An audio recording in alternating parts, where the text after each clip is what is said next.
As Netanyahu fights for political survival, could another war give him more time to hold on to power? After setbacks in Iran, Lebanon, and Syria, is Netanyahu turning back to the Gaza playbook to regain the initiative? Bibi could bomb Gaza again as pressure mounts, raising fears that more fighting could delay Israel's long-awaited elections. More war, more time for Netanyahu? Israel's political clock is ticking as pressure on the Prime Minister grows. Gaza not enough? Netanyahu appears to be opening new flashpoints with a NATO member as regional tensions rise. In Netanyahu's warpath to political survival, could Syria, Turkey, and Gaza all become new battlegrounds? Israeli army officials have accused Prime Minister Benjamin Netanyahu of escalating regional wars to potentially delay upcoming elections, according to Maariv. The unnamed officials told Maariv that Netanyahu did not want military operations in Gaza to end, raising concerns over the political impact of continued fighting. The officials warned on August 22 that further military attacks could be used to disrupt or delay the upcoming Knesset elections. Military officials also said Israel's reservist-heavy army lacked enough manpower to sustain prolonged operations across several active fronts. They warned that the army could not easily maintain security zones simultaneously across Gaza, Lebanon, Syria, and the West Bank. Netanyahu is also facing growing political pressure after Reuters reported that his Likud party could lose around a third of its seats in the next election. The opposition has also accused Netanyahu of escalating tensions with Turkey as part of a broader strategy to strengthen his political position. Israel recently struck Syria's al-Duhur airbase over claims that Turkey was preparing to establish a military presence at the site.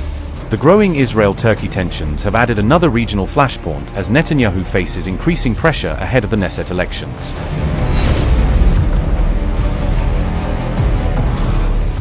Netanyahu's office slammed Erdogan as an anti-Semitic dictator amid calls for his arrest, according to reports.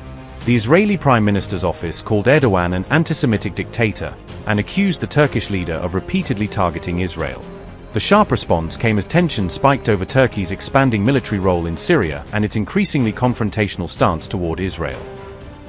Israel's Prime Minister's office said, and I quote, "Erdogan is an anti-Semitic dictator who has massacred Kurds, harbors Hamas terrorists, occupies half of Cyprus, and jails record numbers of journalists and politicians who oppose him. Erdogan's pathetic attempt to intimidate the leaders and soldiers of Israel, the only true democracy in the Middle East, will go nowhere." Unquote.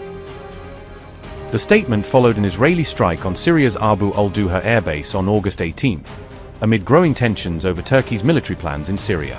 Israel said the strike targeted infrastructure that could potentially support Turkish forces in Syria and facilitate a future military deployment.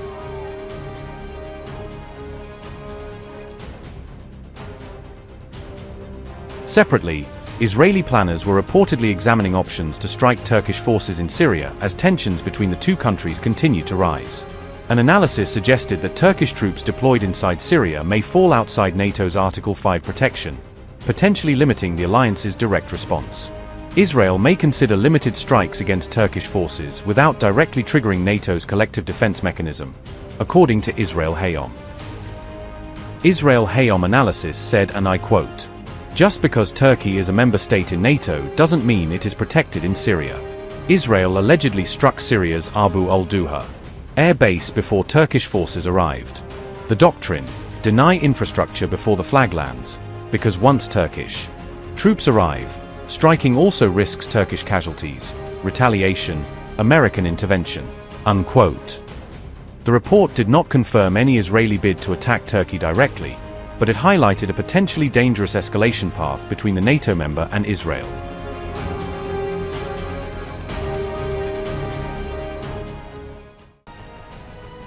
A suspected drone crashed inside the grounds of a police station in Trabzon's Arsin district on August 18, triggering an immediate investigation into where the aircraft came from. The incident took place around 7 p.m. and damaged several vehicles parked inside the police compound, while the blast also caused significant disruption at the site. The explosion shattered windows at the police station and nearby offices, but authorities said no injuries were reported despite the sudden impact. CCTV footage circulating online captured the moment the suspected unmanned aircraft crashed into the site, followed by a powerful blast. The details of the incident were reported by the Kyiv Independent on August 19, adding to questions over the drone's origin and possible purpose.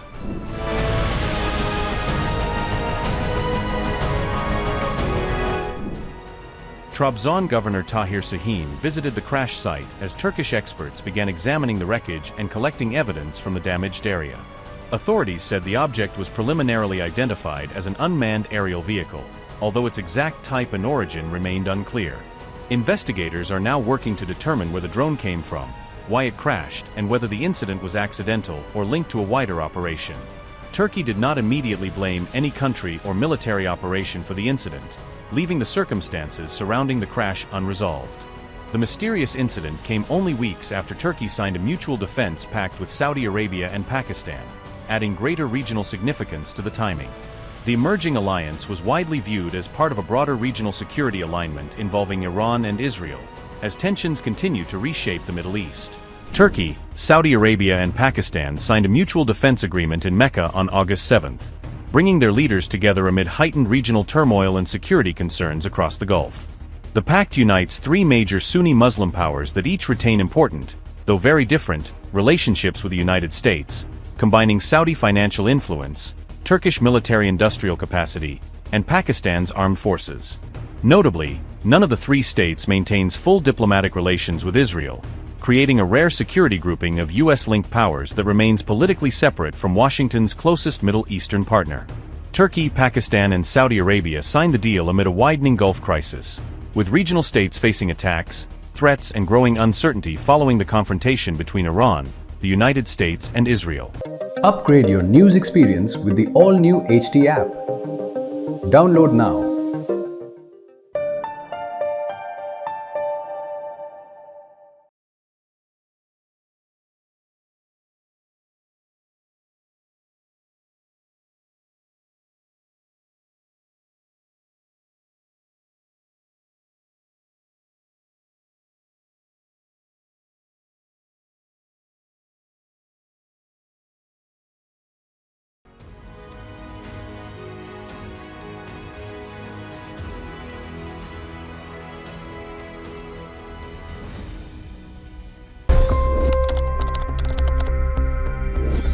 $25 crore गरीब गरीबी को परास्त करके बाहर निकले।